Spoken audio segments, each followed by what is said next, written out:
Mahigit isang taon makalipas ang madugong police raid sa Ozamis City kung saan napatay si dating Ozamis Mayor Reynaldo Parohinog Sr., ang kanyang asawa at iba pang kaanak.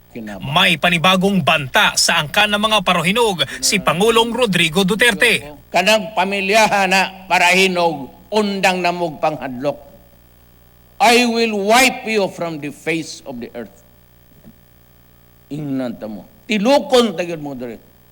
Hasta ng mga pulis. Inakusahan noon ng Pangulo na sangkot sa illegal drug trade ang mga Parohinog. July 2017 nang isagawa ng pulisya ang raid sa kanila. Hepe noon ng Ozamis City Police si Chief Inspector Jovi Espinido na nakadestino ngayon sa Calbayog City sa Samar. Sa kanyang pagdalo sa groundbreaking ceremony para sa modernisasyon ng Labo Airport sa Ozamis City, tinanong ni Pangulong Duterte ang mga naroon kung nais nilang ibalik sa lungsod si Espinido. Saglit pinutol ni Duterte ang kanyang talumpati para tawagan si PNP Director General Oscar Albayalde. Gusto niyong balik si Espinido? Padunggan ni si Albayalde kay bungol-bungol na raman eh. Gusto talaga na siya? Yes, sir. Okay. Yes, sir. Yes, sir. Yes, sir. Papalikin ko po. They feel safer with Espinido. Yes, sir. Yes, sir.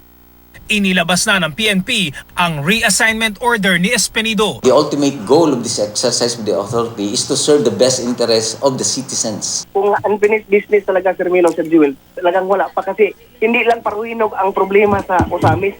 May Francisco, may mga grupo-grupo kasi sila ang nag-organize. Nilinaw din ng palasyo ang utos ng Pangulo kay Espinido. Well, if you recall, Espinido was successful in reading that place of drug lords, those who push drugs. So the president needs men like Espinido to do the work. The president's order is always when your life is in danger and at risk, then the law allows you to use violence to save your lives. Iginiit naman ng kampo ng mga Parohinog na handa silang sumailalim sa anumang investigasyon tungkol sa alegasyong pananakot dahil maging sila raw mismo nangangamba na may mga gumagamit ng kanilang pangalan sa hindi magandang mga gawain. Para sa Unang Balita, Cedric Castillo reporting.